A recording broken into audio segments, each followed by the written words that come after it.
नमस्कार दोस्तों, स्वागत है आपका आपके अपने YouTube चैनल नॉलेज पंडित पर। मैं आज के वीडियो में आपके लिए जनरल नॉलेज के MCQ बेस्ड क्वेश्चन लेके आई हूँ। तो चलिए शुरू करते हैं आज का ये वीडियो। आपसे मैंने पिछले वीडियो में ये क्वेश्चन पूछा था कि कौन सा ग्रह सल्फ्यूरिक एसिड के घने सफ़ेद और पीले बादलों से बना होता है। तो इस क्वेश्चन का आंसर था ऑप्शन सी, शुक्र ग्रह। ठीक है, सल्फ्यूरिक एसिड के घने सफ़ेद और पीले बादलों से बना होता है शुक्र ग्रह। ऑप्शन सी राइट आंसर है इसका। नेक्स्ट क्वेश्चन का आंसर दीजिए।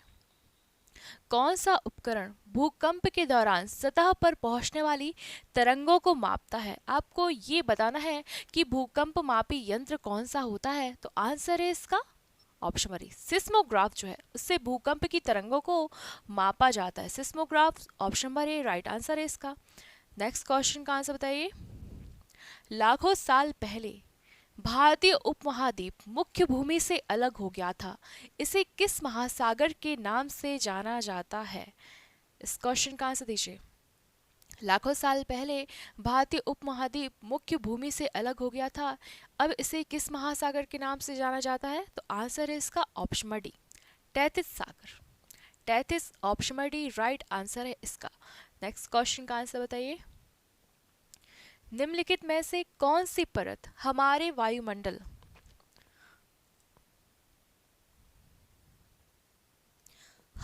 वायुमंडल की ऊपरी सीमा है, जो थर्मोस्फीयर के ऊपर से लेकर 10,000 किलोमीटर यानी 6,200 मील तक फैली हुई है। आपको इस मंडल का नाम बताना है। तो इस क्वेश्चन का सही आंसर हो जाएगा ऑप्शन सी, बाह मंडल, जिसे कहते हैं एक्सोस्फीयर। नेक्स्ट क्वेश्चन का आंसर दीजिए। निम्नलिखित में से कौन सा भारतीय राज्य है जिसकी सीमा नेपाल से नहीं लगती है। बताइए कौन सा भारतीय राज्य है जिसकी सीमा नेपाल से नहीं लगती है। तो इसका आंसर है ऑप्शन सी, असम। ठीक है, असम राज्य की सीमा जो है वो नेपाल से नहीं लगती है। नेक्स्ट क्वेश्चन का आंसर बताइए। निम्नलिखित में से किस हिमालयी क्षेत्र को शिवालिक के नाम से जाना जाता है। बताइए शिवालिक के नाम से किसे जाना जाता है इनमें से। तो इस क्वेश्चन का आंसर हो जाएगा ऑप्शन डी, बाह हिमालय को कहते हैं शिवालिक। बाह Himalaya option D right answer है इसका। नेक्स्ट क्वेश्चन का आंसर बताइए। निम्नलिखित में से क्या रबी की एक फसल है। आपको बताना है, चार फसलों के नाम दिए हुए हैं, आपको बताना है इनमें से रबी की फसल कौन सी है। तो आंसर इसका ऑप्शन डी, गेहूं जो है वो रबी की फसल है। नेक्स्ट क्वेश्चन का आंसर बताइए। निम्नलिखित में से कौन सा दर्रा पीर पंजाल पर्वत श्रृंखला से होकर मनाली और लेह को सड़क मार्ग से जाता है या जोड़ता है। बताइए मनाली और लेह को कौन जोड़ता है सड़क मार्ग से, कौन सा दर्रा। तो आंसर हो जाएगा इसका ऑप्शन बी, रोहतांग दर्रा जो है वह मनाली और लेह को जोड़ता है। ठीक है, ऑप्शन बी रोहतांग दर्रा राइट आंसर है इसका। नेक्स्ट क्वेश्चन का आंसर बताइए। थार रेगिस्तान, जिसे ग्रेट इंडियन डेजर्ट भी कहा जाता है, यह किसकी पहाड़ियों के पश्चिमी सीमांत की ओर स्थित है। बताइए क्या हो जाएगा इसका आंसर। इस क्वेश्चन का आंसर है option D, Aravalli. Next question का आंसर बताइए। निम्नलिखित में से कौन सी हिमालय पर्वतमाला लेह के उत्तरी भाग से तिब्बती सीमा तक फैली हुई है, जिसमें दिगरला और खारदुंगला दर्रे शामिल हैं। बताइए किस पर्वतमाला में है दिगरला और खारदुंगा दर्रे। तो आंसर है इसका ऑप्शन सी, लद्दाख पर्वतमाला। नेक्स्ट क्वेश्चन का आंसर बताइए। 2011 की जनगणना के अनुसार निम्नलिखित में से कौन सा राज्य भारत में सबसे अधिक घनी आबादी वाला राज्य है। सबसे अधिक घनी आबादी वाला राज्य इनमें से कौन सा है। तो आंसर है इसका ऑप्शन बी, बिहार जो है वह सबसे घनी आबादी वाला राज्य है 2011 की जनगणना के अनुसार। मैं आपको एक इन्फॉर्मेशन दे दूं, हमने 10,000 क्वेश्चंस की एक PDF तैयार की है जो कि है मात्र 99 रुपए की, और साथ ही साथ पिछले एक साल के करंट अफेयर्स हैं जो कि है सिर्फ 25 रुपए की करंट अफेयर्स की PDF। तो जिसे भी PDF के बारे में जो भी जानकारी चाहिए वो नीचे दिए गए नंबर पे व्हाट्सएप भी कर सकते हैं या कॉल करके भी पूछ सकते हैं। नेक्स्ट क्वेश्चन का आंसर दीजिए। बताइए 2017 में भारत और चीन के मध्य डोकलाम पर क्षेत्रीय विवाद हुआ था। यह डोकलाम क्षेत्र किसके त्रिजंक्शन यानी त्रिसंगम के कोने पर स्थित है। तो डोकलाम जो है वो किसके त्रिजंक्शन या त्रिसंगम में स्थित है? तो आंसर इसका ऑप्शन बी, भूटान, सिक्किम और चीन के बीच है डोकलाम। भूटान, सिक्किम और चीन, option number B right answer है इसका। नेक्स्ट क्वेश्चन का आंसर दीजिए। कौन सी परत या मंडल पृथ्वी की सतह से शुरू होकर 8 से 14.5 किलोमीटर यानी 5 से 9 मील ऊपर तक विस्तारित होती है? वायुमंडल का यह हिस्सा सबसे घना होता है तथा इस क्षेत्र में लगभग सभी मौसम होते हैं। आपको इनडायरेक्टली बता दिया गया है कि कौन सा मंडल है ये, क्योंकि इसमें बहुत मौसम संबंधी सभी घटनाएं इसी मंडल में होती हैं और सबसे घना भी ये मंडल होता है। तो आंसर हो जाएगा इसका ऑप्शन सी, क्षोभ मंडल, जिसे कहते हैं ट्रोपोस्फियर। ठीक है, 8 से 4.5 किलोमीटर तक होता है ये। सभी मौसम संबंधी घटनाएं क्षोभ मंडल में होती हैं, साथ ही सबसे घना हिस्सा होता है ये वायुमंडल का। नेक्स्ट क्वेश्चन का आंसर दीजिए। साल, सागौन, नीम और शीशम जैसी सख्त लकड़ी वाले वृक्ष किस प्रकार के वन में पाए जाते हैं? बताइए, साल, सागौन, नीम और शीशम जो है वो किस प्रकार के वन के अंतर्गत आते हैं? तो इस क्वेश्चन का आंसर हो जाएगा ऑप्शन नंबर बी, उष्णकटिबंधीय पर्णपाती वन के अंतर्गत आते हैं ये। ठीक है, उष्णकटिबंधीय पर्णपाती वन। नेक्स्ट क्वेश्चन का आंसर दीजिए। यदि खेतों की मिट्टी रेतीली है, खेत के लिए आदर्श फसल कौन सी है? बताइए, यदि खेतों की मिट्टी जो है वो रेतीली है तो इस खेत में किस प्रकार की फसल जो है वो लग सकती है? तो इस क्वेश्चन का आंसर हो जाएगा ऑप्शन नंबर बी, मक्का। नेक्स्ट क्वेश्चन का आंसर दीजिए। तिब्बत में परिवहन के तौर पर निम्नलिखित में से किस जानवर का उपयोग किया जाता है? बताइए, तिब्बत में परिवहन के तौर पर निम्नलिखित में से किस जानवर का प्रयोग किया जाता है? तो आंसर हो जाएगा इसका ऑप्शन नंबर बी, याक। नेक्स्ट क्वेश्चन, निम्नलिखित में से कौन सा भारत का पर्यावरणीय आंदोलन या संघर्ष सीधे तौर पर पेड़ों की कटाई को रोकने से संबंधित है? आपको 4 ऑप्शंस दिए गए हैं, आपको ये बताना है कि इनमें से कौन सा आंदोलन या संघर्ष जो है वह पर्यावरण से रिलेटेड था या पेड़ों की कटाई को रोकने से संबंधित था। तो इस क्वेश्चन का आंसर है ऑप्शन नंबर सी, चिपको आंदोलन जो है वह पेड़ों की कटाई को रोकने से संबंधित आंदोलन था, चिपको आंदोलन। नेक्स्ट क्वेश्चन का आंसर दीजिए। ऑपरेशन फ्लड निम्नलिखित में से किससे संबंधित है?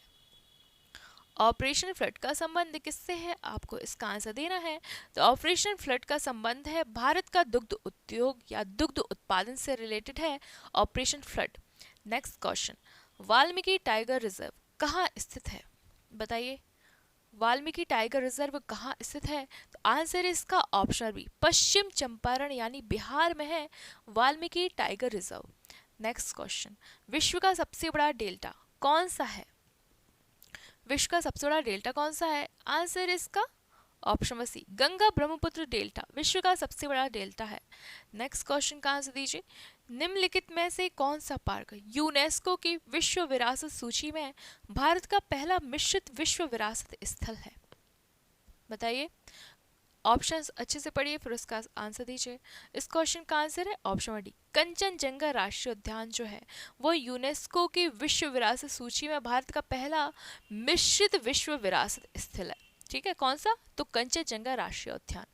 नेक्स्ट क्वेश्चन, बताइए, निम्नलिखित में से किस राज्य या केंद्र शासित प्रदेश में आपको एक सींग वाले गैंडे जिसे कहते हैं भारतीय राइनो के प्राकृतिक आवास मिलने की अधिक संभावना होती है? बताइए, एक सींग वाले गैंडे जो हैं वो कहाँ आसानी से मिल सकते हैं? तो आंसर है इसका ऑप्शन सी, असम में मिल सकते हैं एक सींग वाले गैंडे।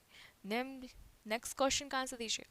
पृथ्वी के वायुमंडल में दूसरी सबसे अधिक मात्रा में किस गैस है? बताइए, पृथ्वी के वायुमंडल में दूसरी सबसे अधिक मात्रा किस गैस की है?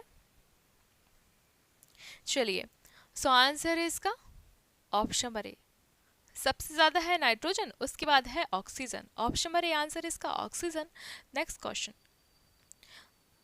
बोथोलिथ निम्नलिखित में से किसका प्रकार है? बताइए, बोथोलिथ जो है वो किसका एक प्रकार है? किसी धारा का, घाटी का, प्रदूषक का या चट्टान का? तो इस क्वेश्चन का आंसर है ऑप्शन नंबर ए, आग्नेय चट्टान का एक प्रकार है बोथोलिथ। नेक्स्ट क्वेश्चन, निम्नलिखित में से क्या पृथ्वी के चुंबकीय क्षेत्र के लिए उत्तरदायी है? बताइए, पृथ्वी के चुंबकीय क्षेत्र के लिए उत्तरदायी क्या है इनमें से? इस क्वेश्चन का आंसर हो जाएगा ऑप्शन सी, बाह्य गोल। महाकोर जो है वो पृथ्वी के चुंबकीय क्षेत्र के लिए उत्तरदायी है। नेक्स्ट क्वेश्चन का आंसर दीजिए। भारत की किस नदी को दिहांग भी कहा जाता है? बताइए, दिहांग किस नदी को कहा जाता है या किस नदी का दूसरा नाम दिहांग है? तो आंसर है इसका ऑप्शन नंबर ए, ब्रह्मपुत्र का दूसरा नाम दिहांग भी है या ब्रह्मपुत्र को दिहांग भी कहा जाता है। नेक्स्ट क्वेश्चन का आंसर दीजिए। किस बल के कारण गतिमान वस्तुएं यानी वायु और जल का प्रभाव उत्तरी गोलार्ध में दाईं ओर और दक्षिणी गोलार्ध में बाईं ओर विक्षेपित होता है?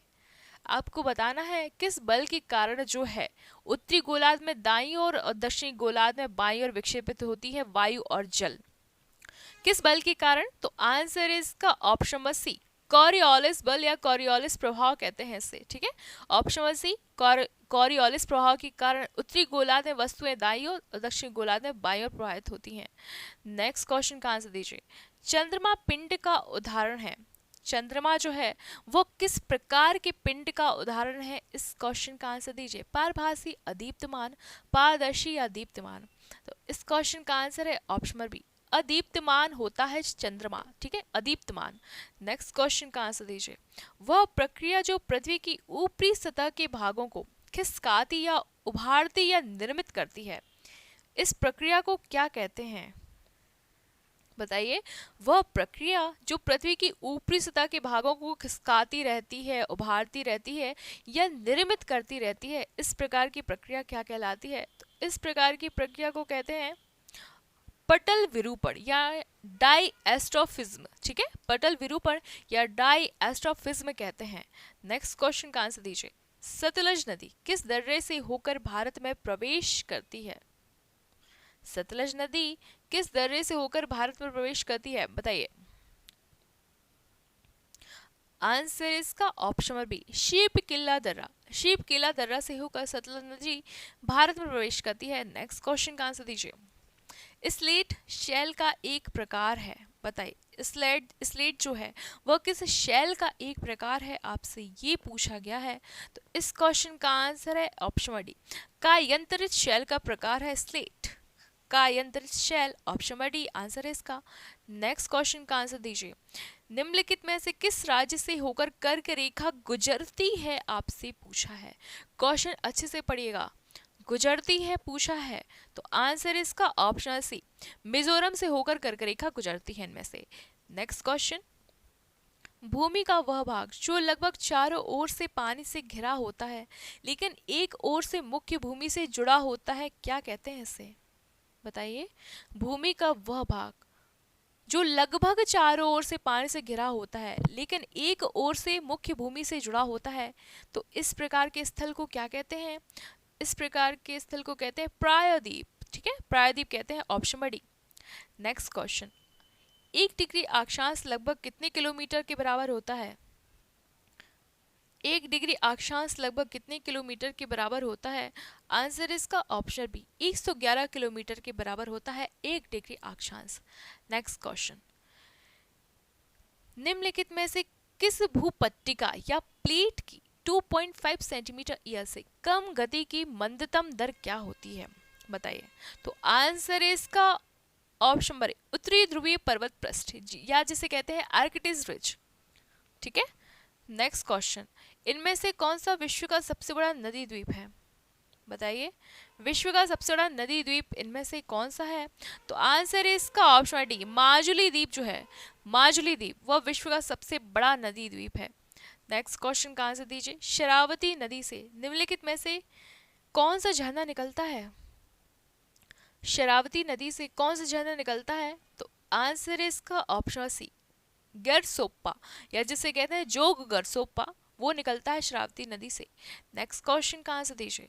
लैटेराइट मिट्टी में प्रचुर मात्रा में पाया जाता है क्या? लैटेराइट मिट्टी में प्रचुर मात्रा में इनमें से क्या पाया जाता है? तो आंसर है इसका ऑप्शन डी, आयरन ऑक्साइड पाया जाता है लैटेराइट मिट्टी में। Iron oxide, option D right answer है। नेक्स्ट क्वेश्चन का आंसर दीजिए। कुमाई हिमालय निम्नलिखित में से किन दो नदियों के बीच स्थित है? कुमाऊं हिमालय जो है वो निम्नलिखित में से किन दो नदियों के बीच स्थित है? ये क्वेश्चन का आंसर दीजिए। तो आंसर हो जाएगा इसका ऑप्शन बी, सतलज और काली के बीच है कुमाऊं हिमालय। सतलज और काली, ऑप्शन बी राइट आंसर है। नेक्स्ट क्वेश्चन का आंसर दीजिए। भूकंप तरंगों को जिस उपकरण या यंत्र से रिकॉर्ड किया जाता है उस यंत्र को क्या कहते हैं? तो उस यंत्र को कहते हैं सिस्मोग्राफ, ठीक है, या भूकंप सूचक यंत्र सिस्मोग्राफ। धुआं उदाहरण है किसका? बताइए, धुआं जो है वह किसका एक उदाहरण है? इस क्वेश्चन का आंसर आपको देना है मुझे कमेंट बॉक्स में, ठीक है, कि धुआं किसका एक उदाहरण होता है? ठोस का द्रव में विलयन, द्रव का द्रव में विलयन, ठोस का गैस में विलयन, या गैसों का द्रव में विलयन, ठीक है। कैसा लगा ये वीडियो? यदि अच्छा लगा हो तो लाइक कीजिए, शेयर कीजिए, चैनल को सब्सक्राइब करना ना भूलें। मिलती हूँ आपसे नेक्स्ट वीडियो में, तब तक के लिए बहुत बहुत धन्यवाद। और पीडीएफ के बारे में आपको यदि कोई भी जानकारी चाहिए तो आप नीचे दिए गए नंबर पर व्हाट्सएप भी कर सकते हैं या कॉल करके भी पूछ सकते हैं, ठीक है। चलिए जी, मिलते हैं अगले वीडियो में, तब तक के लिए बहुत बहुत धन्यवाद।